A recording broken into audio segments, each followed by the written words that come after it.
3장 7절. 사무엘상 3장 7절은 제가 가진 성경으로 구약 성경 412페이지에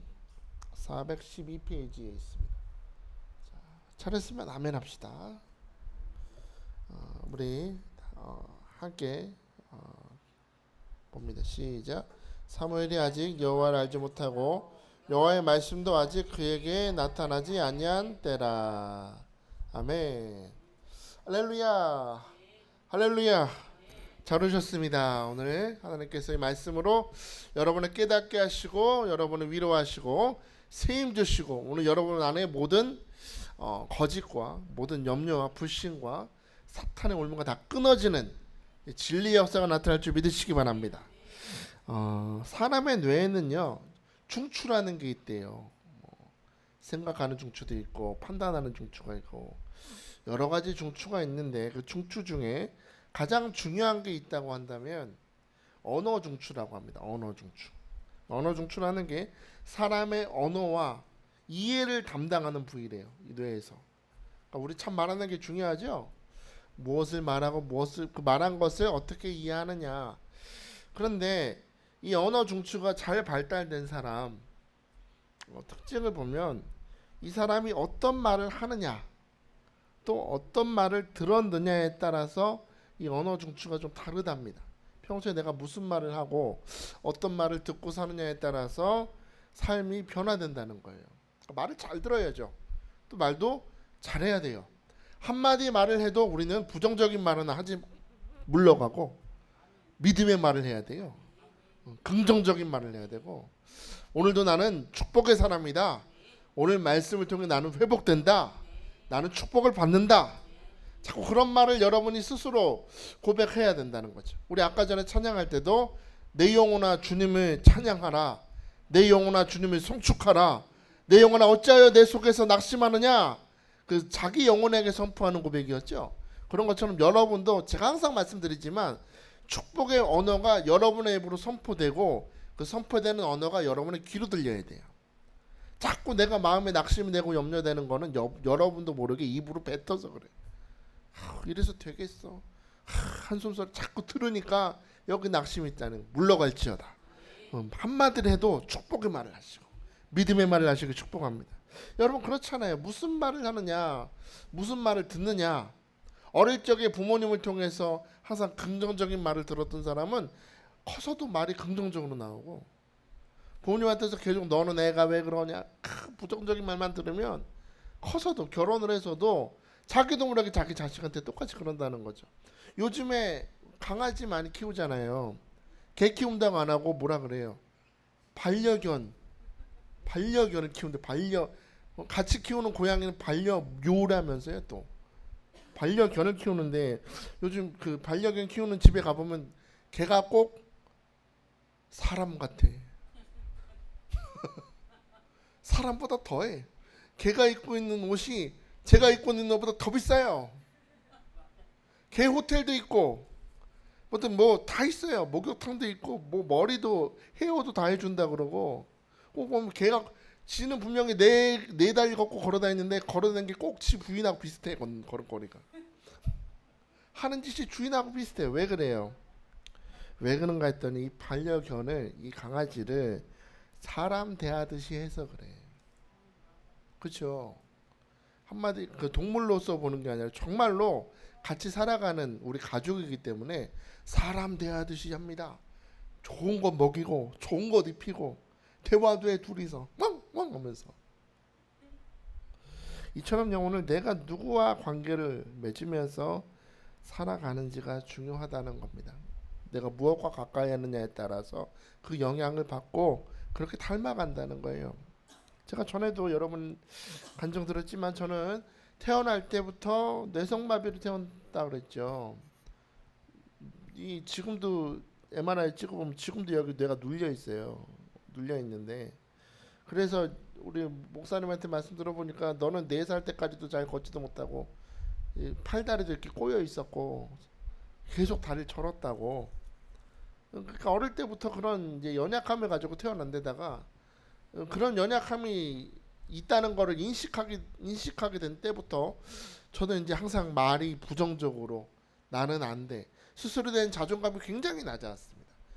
바닥까지 있었죠. 그런데 안 그래도 자존감이 낮은 아이가 상처가 많은 아이가 고등학교 다닐 때는 학교에서 이제 왕따도 당하고 집단 폭행도 당하고 이지매도 당하면서 막 너무 힘들었어요. 진짜 그 뉴스 같은 거 보면은 애들 막 학교에서 왕따를 견디다 못해서 극단적인 선택한다는 뉴스 보이지 않습니까? 제가 당해봐서 알아요. 진짜 죽고 싶어요, 정말로. 당하다 보면은 어디 탈출구가 없기 때문에 죽고 싶은 생각까지 들었습니다, 정말로. 그런데 그런 상처와 그런 낮은 자존감과 그런 연약함이 있는데도 제가 자살 안 하고 지금 여러분 저를 보면 어떻습니까? 사람 우울해 보이세요? 어때 보여요? 감사합니다. 저렇게 설교를 도와줘야 돼. 어때 보이세요? 전 그래도 좀 밝잖아요. 여러분 저 만나면 악수하고 인사할 때마다 우울해지십니까? 반갑죠? 아우 이가숙 권사님 반가워요. 잘 지내셨어요? 아유 우리 김기 오셨네. 반가워. 이렇게 즐거 있잖아요. 제가 부정적인 말 되도록이면 안 해요. 왜 그러냐면 누구 때문이냐 생각을 해보니까 우리 엄마 때문인 것 같아요. 죽고 싶을 때도 있었고 우울할 때도 많았는데 제가 그래도 사람이 밝게 살았던 이유는 우리 엄마 때문인 것 같은데 제가요 그렇게 부정적이고 상처가 많은데도 우리 엄마는 저를 만날 때마다 엄마는 우리 재종이 믿어. 믿어. 엄마가 제일 사랑해. 물론 사람한테 다 똑같은 말씀 하셨겠죠. 하지만 우리 재종이 제일 사랑해. 문제가 생기면 어떤 잘못을 저질렀어도 엄마한테만 오면 해결된다고. 항상 그 말씀을 해주셨어요. 학교 가서 점심시간에 저도 도시락 세대라 학교 가서 점심시간에 무심코 도시락 뚜껑을 열었는데 그 뚜껑 사이에 조그만 쪽지가 이렇게 접혀있어. 탁 열어보니까 거기 이제 우리 엄마가 볼펜으로 친히 쓰신 편지가 들어있습니다. 아들 엄마가 도시락도 많이 못 써주고 참 미안해. 하나님이 우리 아들 제일 사랑하신다. 엄마가 다음에 맛있는 거 사줄게. 사랑하는 엄마가 점점점.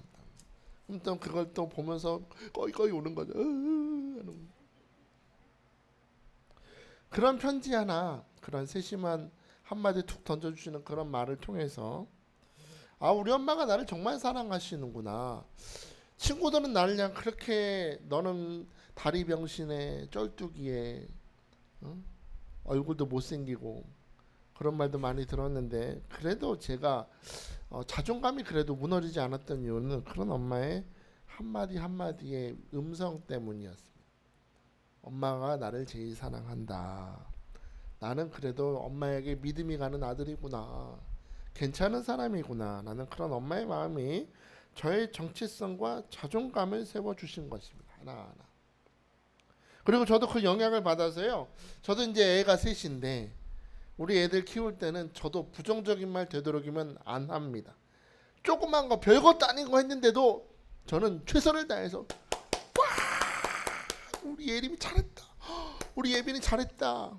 우리 사모랑도 눈치가 맞아서 둘이 같이 막 춤도 춰줘요. 진짜 잘했다. 춤도 춰주고 환호도 해주고 우리 딸 그 외발 자전거 대회에 나갔을 때는 꼴찌했거든요. 꼴찌했는데 꼴찌도 매달 주더라고. 꼴찌도. 근데 제가 그거 기 안 죽이려고요. 그 현수막 만드는 거기다 부탁해가지고 외발 자전거의 달인 서예림 짱 해가지고 현수막을 여러분 지금 우리 들어올 때 성령의 간물이 그 있죠. 우리 기도 문 앞에 걸려 있잖아요. 그만한 현수막을 사다 제작해다가 그거 들고 사진 찍어줬어요. 저는 그런데 몰랐는데 그 우리 저 강승민 사모님 있잖아요. 강승민 사모님 친구들이 그걸 봤나 봐요. 세상에 누군지 몰라도 도련님 맞지? 현수막을 큰 걸 펴놓고 지금 아마 예림이한테 해준다 그러면 도망갈 거예요. 창피하다고.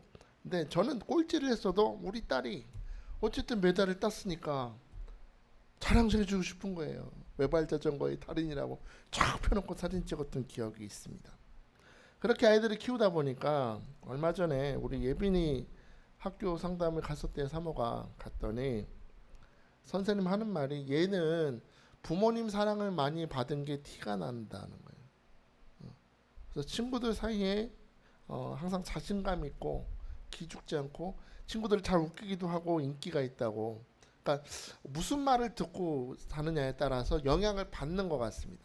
그러니까 여러분도 말이 중요해요. 오늘부터는 부정적인 말 한마디도 하지 마시고 나는 축복의 통로다. 나의 믿음의 고백, 나의 사랑의 고백을 통해서 하나님이 사람을 그렇게 빚어가신다. 여러분의 입술은 축복권이 있어요. 말에 능력이 있어요. 하나님이 역사하세요. 오늘 여러분 한마디를 할지라도 믿음으로 말하고 축복하고 긍정적으로 생각하시고 축복합니다. 그래요. 이처럼 누구와 가까이 하느냐, 무슨 말을 듣느냐에 따라 사람의 삶이 바뀝니다.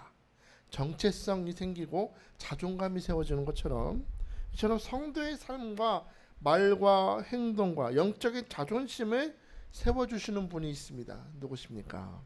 바로 우리 여호와 하나님이심을 믿으시기 바랍니다. 성도로서의 자존감을 세워주시는 분이래요. 우리를 향해서 주님은 우리에게 말씀하세요. 아가서 2장 13절 보니까 무화과 나무에는 푸른 열매가 익었고 포도나무는 꽃을 피워 향기를 통하는구나. 나의 사랑 나의 어여쁜 자야 일어나서 함께 가자. 우리 누구예요? 하나님의 사랑. 나는 누구다? 하나님의 어여쁜 자다. 우리 옆에 있는 사람 바라봅시다. 참 어여쁘게 생겼죠. 왜 이렇게 썩은 미소를 지으시니까? 주님의 사랑받는 자요, 주님의 어여쁜 자다. 할렐루야. 우리 주님이 우리를 보시면서 말씀하세요. 이사야 49장 16절에 내가 너를 내 손바닥에 새겼다. 너의 성벽이 항상 너의 앞에 있다. 우리의 이름이 주님의 손바닥에 있어요. 계속 보신다는 거예요. 스바냐 3장 17절 너희 하나님 여호와가 너희 가운데 계시니 그는 구원을 베푸실 전능자시라. 그가 너로 말미암아 기쁨을 이기지 못하. 너를 잠잠히 사랑하시며 너로 말미암아 즐거이 부르며 기뻐하신다. 하나님은 우리를 그렇게 귀하게 여기시고 그렇게 우리 귀하게 불러주시고 그렇게 우리를 오늘도 그렇게 사랑해 주시려고 이 예배 자리에 불러주셨음을 믿으시기 바랍니다. 여러분 이렇게 나를 생각하시고 이렇게 나를 사랑해 주시고 이렇게 나를 인정해 주시는 하나님이세요. 이렇게 나를 인정하시고 사랑해 주시는 하나님 앞에서 여러분은 과연 어떻게 반응하며 사십니까? 하나님은 여러분을 볼 때마다 너는 내 어여쁜 자다. 내 사랑이야. 너의 이름이 내 손바닥에 있다. 너는 내 입 노래의 모든 가사다. 그렇게 주님이 여러분을 생각하시는데 그렇게 불러주시는 하나님 앞에서 여러분은 과연 어떻게 말하고 어떻게 반응하고 어떻게 생각하느냐입니다. 내가 너를 사랑한다. 됐거든요. 필요 없어요. 그렇게 반응하진 않으세요? 계속해서 하나님은 순애본가 봐. 나는 자꾸 딴 데 보고 있는데 한 걸음 뒤엔 주님이 있는데 우린 자꾸 딴 데 보는 주님의 사랑을 깨닫지 못하고 있지는 않습니까? 오늘 본문에 보면 어린 사무엘을 부르시는 하나님을 만납니다.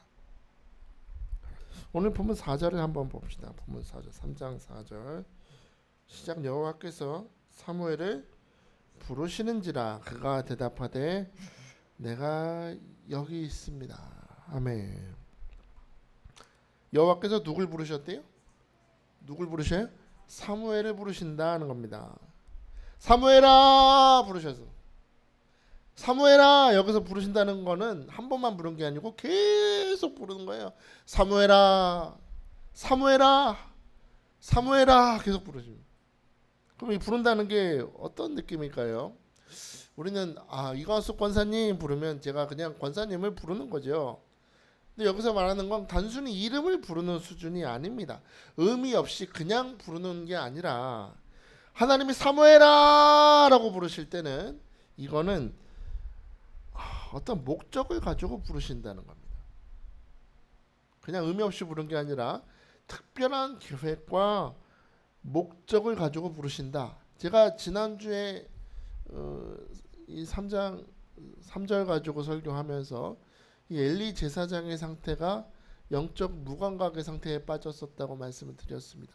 눈이 멀었고 하나님의 말씀이 희미하고 계시도 내려오지 않았다.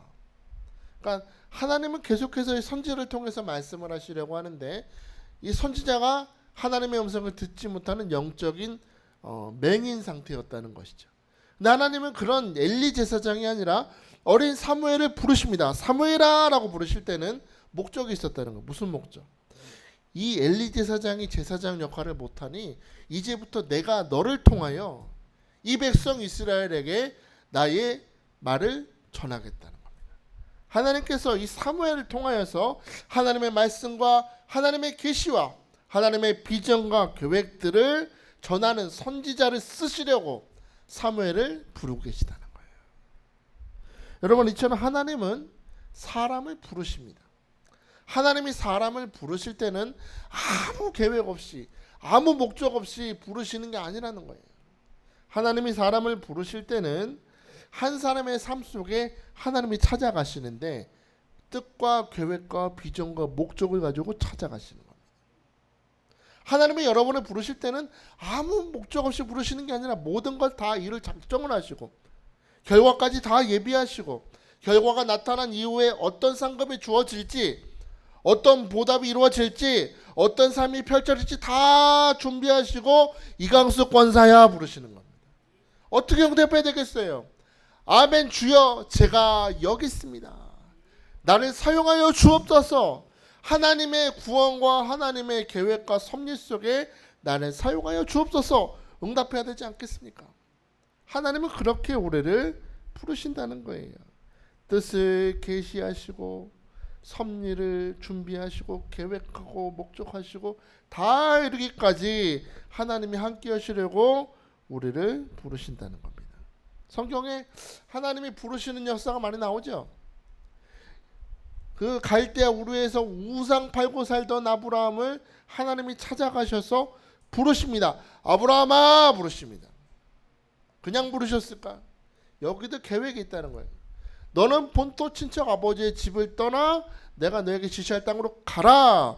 내가 너로 큰 민족을 이루고 내게 복을 주어 너를 창대케 하느니 너는 복이 될 거야. 너의 자손을 통해서 하늘의 별처럼 바닷가의 모래처럼 많아지게 될 것이다. 너는 아브라함이란 한 사람의 인생이지만 내가 너의 삶의 목적과 계획을 가지고 역사하면서 이스라엘이라는 큰 민족을 이룰 것이다. 하나님은 아브라함의 삶에 그 민족을 이룰 작정을 하고 찾아가시는 겁니다. 또 이스라엘 민족이 430년 동안이나 애굽에서 종살이 하고 있을 때 그 종살이 하고 있는 이스라엘 민족을 구원하시려고 80세 노인 모세에게 찾아가시되 어떻게? 떨기나무에 꺼지지 않는 불로, 떨기나무에 불이 붙었는데 꺼지지 않는 불로 찾아가셔서 모세를 통하여 구원의 역사를 이루시지 않습니다. 하나님은 부르시고 그렇게 역사를 행하신다. 동일하신 하나님, 오늘 여러분의 이름을 부르십니다. 나의 이름을 부르실 때 여러분 아멘으로 응답하시길 축복합니다. 나를 불러주셔서 오늘 예배 자리에 있는 거예요. 내가 오늘 수요일날 1시에 예배가 있어서 내가 나온 게 아니라 성령이 여러분에게 감동을 주심으로 여러분의 이름을 불러주시려고 이 자리에 여러분을 초대하셨음을 믿으시기 바랍니다. 부디 여러분 부탁드리기는 오늘 아멘, 내가 여기 있습니다. 주여 나를 사용하여 주옵소서. 아멘으로 응답할 수 있게 축복합니다. 자, 오늘 하나님이 사무엘의 이름을 부르실 때 사무엘 어떻게 응답했습니까? 5절 봅시다. 5절 시작. 엘리에게로 달려가서 이르되 당신이 나를 부르셨기로 내가 여기 있나이다 하니 그가 이르되 나는 부르지 아니하였으니 다시 누우라 하는지라. 그가 가서 누웠더니. 아멘. 밤중에 하나님의 음성이 들렸잖아요. 근데 사무엘의 반응은 굉장히 빠릅니다. 자고 있다가 음성이 들리자마자 달려가요. 참 얼마나 그 영적으로 깨어 있는지. 사무엘은 즉시 달려가는데 누구한테 달려가요? 하나님께 달려간 게 아니라 누구? 엘리 제사장한테 달려가는 겁니다. 엘리 제사장이 불렀나 보다. 그런 거 보면은 하나님의 음성이 얼마나 실제적이었으면 사람 부르는 소리 들렸을까? 아, 제사장이 나를 부르시는구나. 막 달려갔다는 겁니다. 그런데 사무엘은 계속해서 하나님을 부르시는데도 똑같이 엘리가 부른다고 생각하고 달려가는 걸 봅니다. 6절 보니까 여호와께서 다시 사무엘을 부르시는지라 사무엘이 일어나 엘리에게로 가서 이르되 당신이 나를 부르셨기로 내가 여기 있나이다 하니 그가 대답하되 내 아들아 내가 부르지 아니하였으니 다시 누워라. 하나님이 지금 사무엘을 부르고 계시는데 계속해서 부르시는데도 사무엘은 알아듣지 못해요. 오늘 6절 보니까 여호와께서 다시 사무엘을 부르시는지라 라고 되어 있는데 원어 성경을 보니까 이 구절을 그리고 여호와께서 계속해서 다시 사무엘을 부르시더라. 계속해서 부르시는 거예요. 못 알아들으니까. 아이고 옥견 집사 안 온 줄 알았더니 옥견 집사 부르니까 왔구나. 계속해서 부르신다는 거예요. 사람들은 못 알아들어요. 하나님 부르시는데 사람들은 자꾸 등을 돌리고 있어요. 자꾸 우상 붙잡고 있어요. 물질 붙들고 자꾸 엉뚱한 길을 가로간다 할지라도 참 감사한 사실은 하나님이 우리를 포기하지 않는다는 거예요. 우리가 죄악 중에 거하고 낙심의 골짜기 빠져 있고 때때로 우상 숭배를 하면서 하나님을 배신하고 돌이켜도 하나님은 계속해서 나를 부르신다는 겁니다. 사랑하는 나의 아들아, 사랑하는 내 딸아, 계속해서 포기하지 않으시고 부르신다. 못 알아듣는 사무엘을 계속해서 부르시는데 계속해서 사무엘은 엘리한테 가서 저 부르셨어요 그러고 있어요. 왜 그랬을까요? 왜 이렇게 못 알아들을까요? 사무엘이 하나님의 음성을 못 알아듣는 이유에 대해서 오늘 본문 7절이 이유를 알려줍니다. 본문 7절을 한번 봅시다. 본문 7절 시작. 사무엘이 아직 여호와를 알지 못하고 여호와의 말씀도 아직 그에게 나타나지 아니한 때라. 사무엘이 여러분 하나님께서 사무엘을 부르시는데 이걸 엘리 제사장이 불렀다고 착각한 이유가 뭐라 그래요? 7절에서 이유가 뭐라 그래요? 아직 여호와를 알지 못했기 때문이래요. 이상합니다. 이상한 말이에요. 사무엘이 여호와를 몰라요? 사무엘의 어머니가 누굽니까? 사무엘의 어머니 한나잖아요. 한나. 하나님 앞에 심정을 쏟아놓으면서 하나님과 그 마음을 통하는 기도를 통해서 간절한 기도를 통해서 아들 사무엘을 얻었는데 젖대기까지 아들을 데리고 있었으면 최소 7, 8살 때까지 데리고 있었다는 얘기를 사무엘을. 그럼 그동안에 하나님에 대해서 안 가르쳤을까요? 자기가 기도하면서 하나님이 응답하셨다는 걸 아들한테 안 가르쳤을까요? 이름이 은혜란 이름을 가진 어머니인데 설마 아들에게 하나님에 대해서 알리지 않았겠습니까? 다 가르쳤을 거예요. 하나님에 대해서 교육을 받았을 거예요. 그리고 지금 사무엘은 대제사장 엘리에게서 배우고 있습니다. 하나님에 대해서. 목사님 밑에서 배우고 있는 거예요. 하나님에 대해서. 모를 리가 없죠. 왜 모르겠어요. 그런데 오늘 7절을 보면 여호와를 알지 못한대요. 사무엘이. 이게 무슨 말이냐. 이건 여호와 하나님에 대해서 지식이 없었다는 얘기가 아닙니다. 잘 들으셔야 됩니다. 사무엘이 여호와에 대한 지식이 없었다는 말이 아니라 말씀을 통해서 율법을 통해서 하나님의 존재는 아는데 이게 모르는 게 뭐냐면 개인적인 경험을 통해서 하나님과 전인격적인 사귐을 갖지 못했다는 겁니다. 아직은 머리로 나는데 뭘 몰라? 경험을 못했다는 거야. 아직. 개념적인 하나님은 머릿속에 있는데 정말로 깊은 교제가 있으려면 만나야 되겠지요. 저도 이가숙 권사님을 알지만 이가숙 권사님을 깊이 알기 위해서는 만나서 대화도 해봐야 되고 같이 밥도 먹어봐야 되겠죠. 서로 고민도 털어봐야 아 우리 권사님이 이런 분이시고 이런 고민을 갖고 계시는구나, 이런 삶을 사시는구나 조금씩 알아가는 것처럼 사무엘이 하나님 여호와를 알지 못했다는 얘기는 머리로 나는데 이런 교제가 없었다는 겁니다. 머리로 아는 하나님이 아니라 전인격적으로 하나님과 교제하면서 알아가는 그런 알미 없었다는 거예요. 제가 전에도 말씀드렸죠. 안다는 히브리어는 야다라고. 야다라는 단어가 어디 쓰인다고 그랬어요? 아담이 하와와 동침함에 할 때. 동침한다는 얘기예요. 동침한다는 얘기. 그만큼 안다는 거는 구체적으로 실제적으로 알아간다는 겁니다. 실제적으로. 여러분이 하나님을 압니다. 내가 하나님을 압니다 라고 말할 때는 그러니까 여러분 조심해서 말씀하셔야 돼요.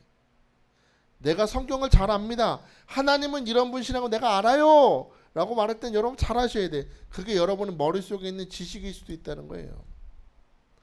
지식으로서의 하나님이 아니라 삶으로 경험하는 하나님은 레벨이 다르죠. 깊이가 다르죠. 하나님을 깊이 안다는 건 내가 성경 말씀을 많이 안다는 게 아니라 교회 생활에 대해서 많이 아는 게 하나님을 아는 게 아니고요. 내가 권세고 내가 장로고 내가 안수집사고 심지어 목사까지도 하나님을 모를 수 있다는 겁니다. 입으로는 안돼 머리로는 아는데 경험이 없다는 겁니다. 그럼 여러분 이 하나님을 깊이 알기 위해서는 여러분 어떻게 해야 되겠습니까? 깊이 알기 위해서 하나님을 깊이 알기 위한 해답도 7절에 있습니다. 오늘 본문 7절을 다시 봅시다. 7절 시작. 사무엘이 아직 여호와를 알지 못하고 여호와의 말씀도 아직 그에게 나타나지 아니한 때다 했습니다. 자, 펜 있으면 여기 여호와의 말씀도 아직 그에게 나타나지 아니한 때라 여기 밑줄을 치세요. 하나님을 알되 깊이 알기 위해서는 반드시 필요한 게 있는데 내가 노력하는 것보단 하나님의 말씀이 나를 찾아오셔야 됩니다. 하나님의 말씀이 나를 찾아오셔서 나에게 나타나셔야 돼요. 진리가 찾아오셔서 비춰주셔야 하나님이 그분 스스로를 계시하시고 드러내셔야 알아가는 겁니다.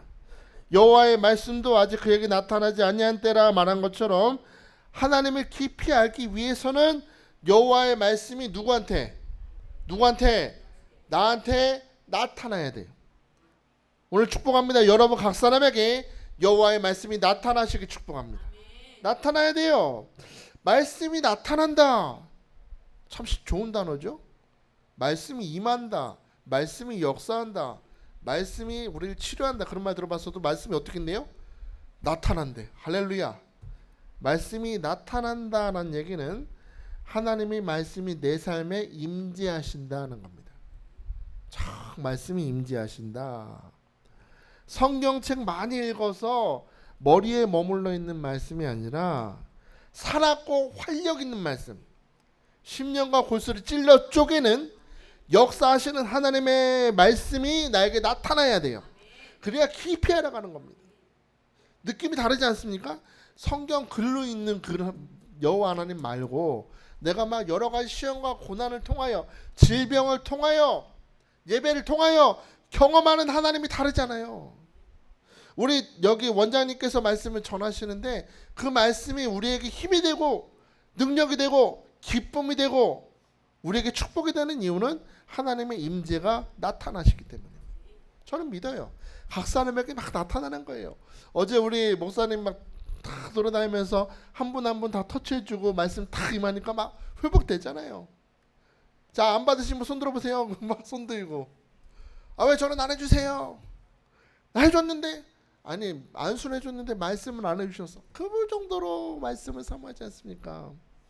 하나님의 말씀이 나타난다. 이거는 내 삶에 임재하시는 하나님의 말씀이다라는 겁니다. 하나님의 말씀이 나타난다. 이 얘기는 하나님의 인격과 생각과 마음이 우리에게 계시된다는 겁니다. 그렇죠? 하나님의 인격이 드러나는 것이고 말씀을 통하여 여러분을 향한 하나님의 생각이 드러나는 것이고 여러분을 향한 하나님의 마음이 여러분의 마음에 닿는 것입니다. 사람의 마음과 삶을 실제로 변화시키는 하나님의 말씀이 임재하시는 때가 바로 나타난다는 겁니다. 저는 이 시간에 하나님의 말씀이 임재하셔서 여러분의 삶에 하나님에 대한 이해가 깊어지시길 축복합니다. 아, 하나님은 인격적인 분이시구나. 하나님은 나의 삶을 변화시키시는구나. 아, 내가 이전에 몰랐는데 하나님이 나의 삶을 이런 고난과 염려와 시험을 통해서 나의 생각을 변화시키고 영적으로 장성하게 하시고 기도가 변화되게 하시고 믿음이 장성하게 하시는 하나님의 말씀이 나타나시길 주의 이름으로 축복합니다. 여러분, 여호수아를 떠올려 보십시오. 여호수아가 그 당시 최고의 리더였던 모세를 이어서 200만이 넘는 이스라엘 백성의 리더가 될 수 있었던 이유도 매일의 삶에 나타나시는 하나님 말씀 앞에서 머물기를 힘썼기 때문이 아닙니까? 우리 잘 아는 말씀 출애굽기 33장 11절, 사람이 자기 친구와 이야기한 같이 여호와께서는 모세와 대면하여 말씀하시며 모세는 진으로 돌아오나 눈의 아들 젊은 수종자 여호수아는 회막을 떠나지 않았다는 겁니다. 회막이 어떤 곳이에요? 하나님의 임재가 거하시는 곳이었습니다. 하나님의 말씀이 나타나는 곳이었습니다. 하나님의 역사하심이 나타나는 장소를 떠났다? 떠나지 않았다는 겁니다. 모세는 돌아와도 나는 안 가. 항상 하나님 말씀 안에 머물기를 힘썼다는 겁니다. 그렇게 하나님의 임재하신 가운데 머물기 힘썼기 때문에 모세를 이어서 93세의 나이에 이스라엘을 이끄는 리더로 쓰임받고, 모세도 경험하지 못한 하나님의 기적을 막 경험하지 않습니까? 전쟁이 막 급박한데 해가 지니까 태양아 골짜기에 머물러라 다. 그 믿음대로 하나님께서 응답하지 않으셨습니까? 하나님의 임재하시는 말씀 가운데 머무는 사람, 그가 여호수아였다는 겁니다. 오스카 와일드가 쓴 소설 중에, 단편 소설 중에 다시 오신 예수라는 책이 있어요. 그 책을 보면 이런 얘기가 써 있습니다. 되게 재밌어요. 예수님이 승천하셨잖아요. 승천하셨다가 잠깐 땅에 내려오셨대요. 왜 내려오셨을까요? 궁금해지신 거예요, 예수님이. 그래, 내가 땅에 있을 때 병자들도 치유해주고 여러 가지 기적도 나타냈는데 걔네들 지금 잘 살고 있나? 궁금하셨나 봐요. 그래서 내려오셔서 길을 걷고 있는데 길을 보니까 웬 길거리에 웬 알코올 중독자 같은 사람이 술에 완전히 쩔어가지고, 술에 완전 취해가지고 사람들한테 막 행패를 부리고 있다가 쓰러진 걸 보십니다, 예수님이. 주님이 가까이 가서 보니까 이 사람이 누군가 했더니 옛날에 주님이 손을 대서 눈을 뜨게 해주신 맹인이었네. 예수님, 여기 웬일이세요? 웬일이세요? 어떤 일이세요? 물론, 아니 다른 게 아니고 내가 손을 대서 눈을 떴잖니. 잘 살고 있나 궁금해서 왔어. 아, 주님, 제가 그날 어떻게 있겠습니까? 주님이 손을 대서 제 이 멀어버린 눈을 뜨게 하신 그네를 어찌 있겠습니까? 그런데요, 주님, 눈을 뜨고 보니까 눈을 감고 살 때보다 세상이 더 더럽던데요. 더 힘들던데요, 주님. 사람들은요 계속 저를 속이고요, 자꾸 저를 힘들게 하고 저에게 상처를 주고 너무 더럽고 치사해서 술 한잔 마시다 보니까 이렇게 됐습니다. 예, 어두운 세상에 살지 말고 밝게 살아보라고 눈을 뜨게 했더니 넌 어쩌다 요 모양 요 꼴이 됐니?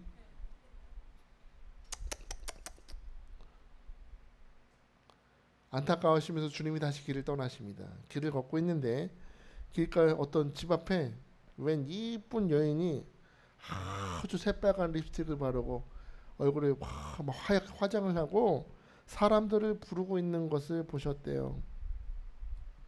그 여인이 예수님 보자마자 깜짝 놀라면서 반응합니다. 아이고, 예수님, 이게 누구야? 예수님 아니세요? 아이고, 여기 웬일이세요? 하늘로 가셨다고 들었는데 웬일이세요? 아니, 나는 네가 어떻게 사나 보려고 왔지. 아, 주님, 참 창녀로 살던 저를 하나님의 딸로 불러주셔서 정말 감사합니다. 근데 제가 그렇게 창녀 출신이라고 누가 결혼을 해주나요? 누가 사랑을 해주나요? 가정부로 좀 남의 집 가서 좀 살아보려고 했더니 설거지를 해달라 그랬더니 어디 그 음란한 손으로 그릇을 닦냐고. 제가 할 일이 아무것도 없어서 결국에 다시 남자들을 유혹하며 살고 있어요. 주님, 저도 먹고 살아야죠. 그러자 주님께서 안타까운 음성으로 말씀하십니다. 예, 하나님의 딸로 깨끗하게 살라고 구원해 줬더니 어쩌다 그렇게 됐니? 이 짧은 소설이지만 여러분, 우리에게 중요한 메시지가 있죠. 만약에 우리 부활하신 주님이 구름 타고 여러분의 삶에 내려오셔서 여러분을 만나신다면 여러분 어떻게 대답하실래요? 여러분에게 묻습니다. 여러분은 왜 예수를 믿습니까? 왜 예수를 따르십니까? 성경에 보면요, 예수님께서 기적과 이적을 나타내시고 치유를 행하실 때를 보면 수많은 무리가 따라다닌 것을 보게 됩니다. 많은 사람들이 주님을 따라다니고 주님을 보면서 막 환호하고 좋아했어요. 아마 그 당시 사람들 쫓아다니는 만큼 팬클럽은 없을 거예요. 아마 수많은 사람들이 따라다녔을 거예요. 그런데 요한복음 6장을 보면 이런 기록이 나옵니다. 요한복음 6장 66절 67절 보니까 그때부터 그의 제자 중에서 많은 사람이 떠나가고 다시 그와 함께 다니지 아니하더라. 예수께서 12 제자에게 이르시되 너희도 가려느냐? 사람들은요, 주님이 기적을 베푸시고 이적을 행하시고 먹을 걸 줄 땐 쫓아다녔어. 예수님 짱, 예수님 최고, 예수님 대단하십니다 박수 치면서 따라다녔어요. 왜? 그런데 결과적으로는 주님을 따르지 않았다. 다 떠나갔대. 왜요? 주님은 그들의 주인이 되시고 싶었는데, 그들의 주님이 되시고 싶었는데, 그들에게 주님은, 이 무리들에게 주님은 주님이 아니라 수단이었다는 겁니다. 배고플 때 먹을 거 주는 사람, 병 들었을 때 고쳐주는 사람, 문제 생기면 해결해 주는 사람. 자기들의 필요가 채워지고 문제가 해결된 이후에 주님은 이제 상관없다는 겁니다. 2000년 전에도 이랬는데 요즘에도 이러죠. 2000년 전에도 사람들이 이랬는데 요즘에도 사람들이 예수를 이렇게 믿어요. 필요할 땐 예수님 찾아. 어려울 땐 예수님 찾아요. 막 문제 있을 땐 주님 찾다가 해결 받으면 지 맘대로 살아요. 그때 어려울 땐 여기 엎드려서 주여 그러다가 이제 해결 받으면은 내가 도로 주여가 주님이 돼가지고 주님 저리 가세요. 내가 주인이니까. 2000년 전에도 똑같았다는 거예요. 지금처럼 필요할 땐 예수님 찾다가 다 떠나가는 걸 보시고 예수님이 이제 12 제자만 남은 걸 보시면서 물으시는 겁니다. 니들도 갈래? 그래, 니들도 갈래? 여러분, 너희도 가려느냐 이 한마디 속에 담겨있는 주님의 심정이 좀 느껴지십니까? 야, 필요할 땐 세상에 얼마나 주님이 섭섭하셨으면 니들도 갈래? 라고 물으십니다. 그때 여러분 역시 수제자는 수제자인가 봐요. 수제자는 좀 달랐습니다. 베드로가 대답합니다. 요한복음 6장 68절 보니까 시몬 베드로가 대답하되 주여 영생의 말씀이 주께 있사오니 우리가 누구에게로 가오리까? 할렐루야. 무슨 말씀이 어디 있사오니? 영생의 말씀이 여기 있사오니 주께 있사오니 어디 가요 주님? 무슨 말씀? 영생의 말씀이래. 영생의 말씀. 예수님의 입에서 나오는 말씀이 무슨 말씀이냐? 영생의 말씀이다. 이 영생의 말씀이라는 건 영생을 향해서 가게 만드는 말씀이라는 겁니다. 영생의 말씀이 뭐냐? 한 사람의 존재 자체를 변화시키는, 본질을 변화시키는 말씀이 여기 계시는데 내가 어디로 가겠습니까? 다른 사람들은 주님이 주시는 먹을 걸 쫓아다닐 거예요. 병이 걸렸으면 치료해 주시는 걸 쫓아다니더라도 나는 어디를 가지 않겠습니다. 왜? 주님의 말씀은 사람 존재를 근본적으로 변화시켜서 하나님 나라로 인도하시는 말씀인데 내가 어딜 가겠느냐고. 그래요. 여기서 우리는 하나님의 말씀의 특징을 봅니다.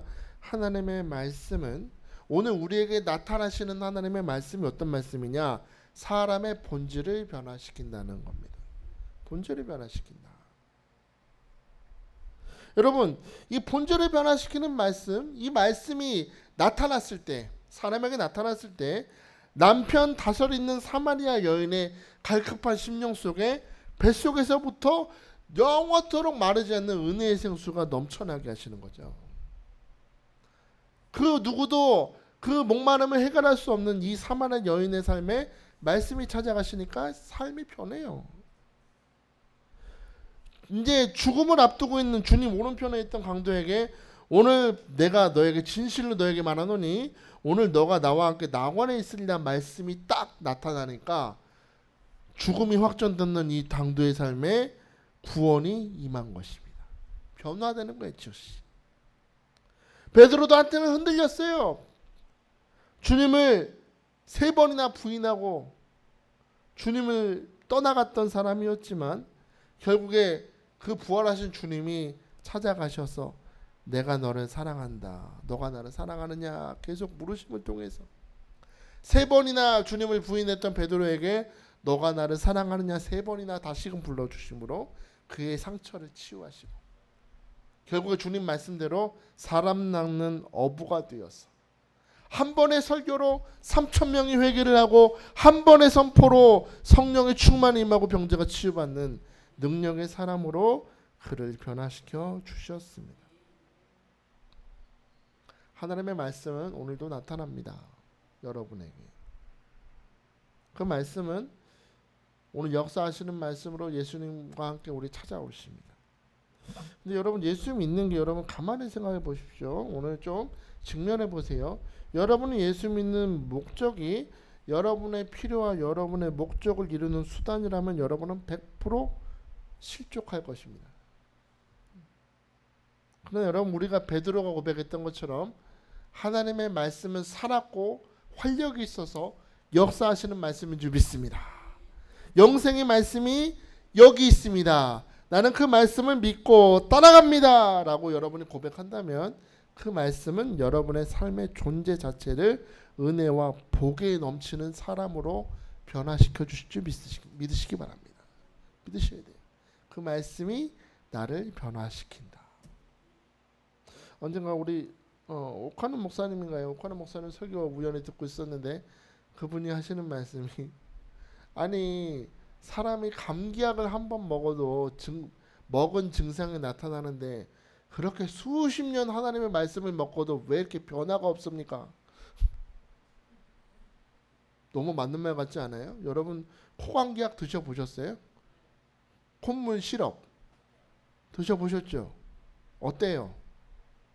콧물 시럽 제가 지난번에 애기 거 콧물이 살짝 나가지고 우리 애기들 먹는 거 시럽 뭣도 모르고 숟가락에 2숟가락 먹었다가 기절을 잤거든요. 그렇게 독한 줄 몰랐어요. 근데 그거 먹고 나서 생각을 해본 거예요. 아니 이런 시럽 하나 먹고도 사람이 증세가 나타나는데 생명의 말씀 구약 신약을 그렇게 먹은 사람들이 왜 변화가 없냐고. 말씀 잘한다면서요. 그렇게 신약 구약을 그렇게 먹었는데 아무 변화가 없다면 그거는 어떻게 생각을 해야 돼요? 먹은 게 아니라는 얘기입니다. 감기약을 하나 먹어도 변화가 나타나는데 왜 그렇게 말씀을 듣고 변화가 없느냐? 받아들이지 않았기 때문이죠. 오늘 여러분 축복합니다. 하나님의 말씀이 여러분에게 나타나십니다. 부르십니다. 거절하지 말고 주여 내가 여기 있습니다. 주님 나타나시는 주님의 임재로 나를 변화시켜 주옵소서. 사모하시고 축복합니다. 나도 오늘 이 말씀을 받았습니다. 주여 나는 주님의 임재 아래 거하기를 원합니다. 주의 말씀으로 나를 변화시켜 주옵소서. 나의 존재 자체를 세상 사람들처럼 이리저리 끌려다니는 좌로나 우로나 흔들리는 인생이 아니라 어떤 상황에서도 흔들리지 않는 믿음의 사람으로 은혜의 사람으로 나를 변화시켜 주옵소서. 오늘 이 시간 그렇게 응답하고 반응하는 여러분 되시기를 주의 이름으로 축복합니다. 자, 이 시간에 우리 함께 찬양했으면 좋겠어요. 나의 안에 거하나 우리 찬양하길 원하는데요. 이 시간 찬양하면서 이 가사 하나하나가 나를 부르시는 주님의 음성을 생각하고 함께 찬양합니다.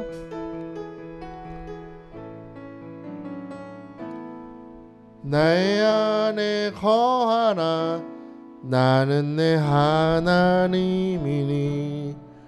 모든 환난 가운데 너를 지키는 자라 두려워하지 말라 내가 널 도와주리니 놀라지 말라 내 손 잡아주리라.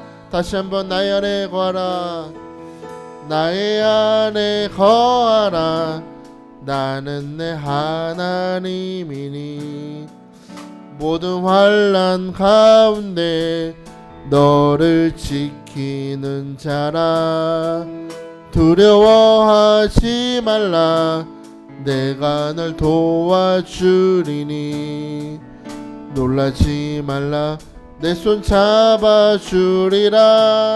내가 너를 지명하여 불렀다 내가 너를 지명하여 불렀나니 너는 내 것이라 내 것이라 내 것이라 너의 하나님이라 내가 너를 보배롭고 존귀하게 여기노라 너를 사랑하는 내 여호와 나의 안에 거하라 나의 안에 거하라 나는 내 하나님이니 모든 환난 가운데 너를 지키는 자라 두려워하지 말라 두려워하지 말라 내가 널 도와주. 여러분 믿습니까? 놀라지 말라 내 손 잡아주리라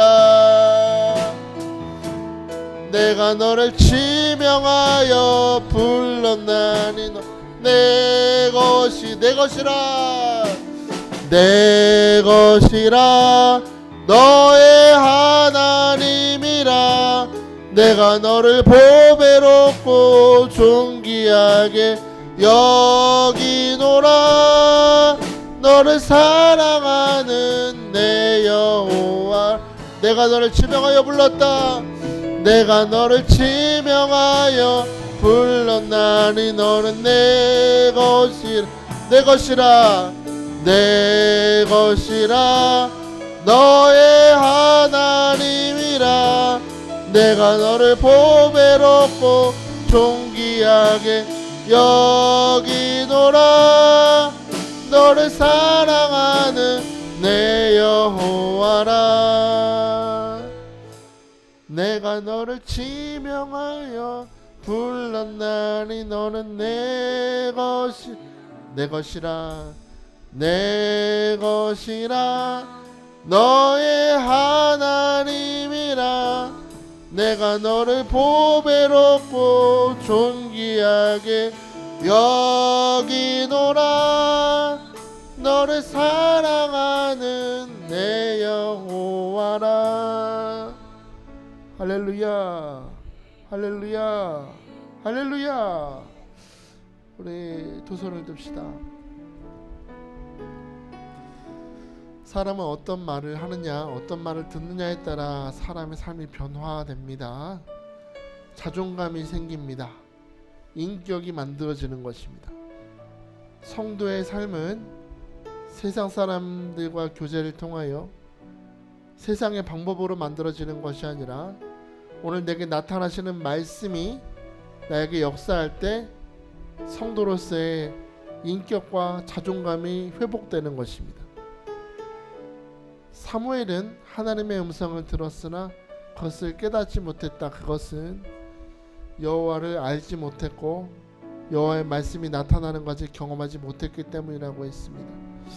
여러분, 하나님을 아는 건 머릿속으로 아는 것이 아닙니다. 하나님과 깊은 교제를 통해서 알아가는 것입니다.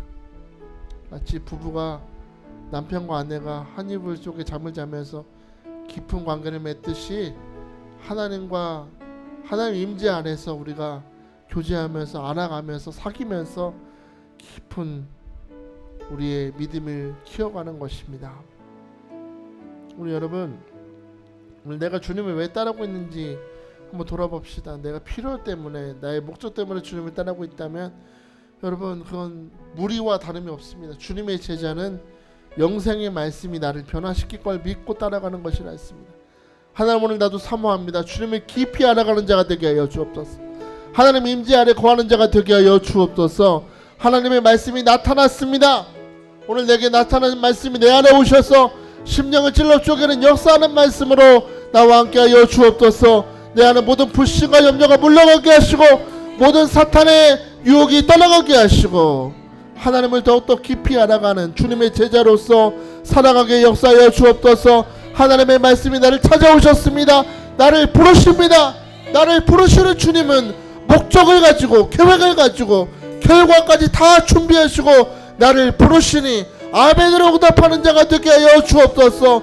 오늘 말씀을 받았으니 이 말씀이 역사하시도록 내 마음의 문을 활짝 열고 환영합니다. 오시옵소서. 역사해 주옵소서.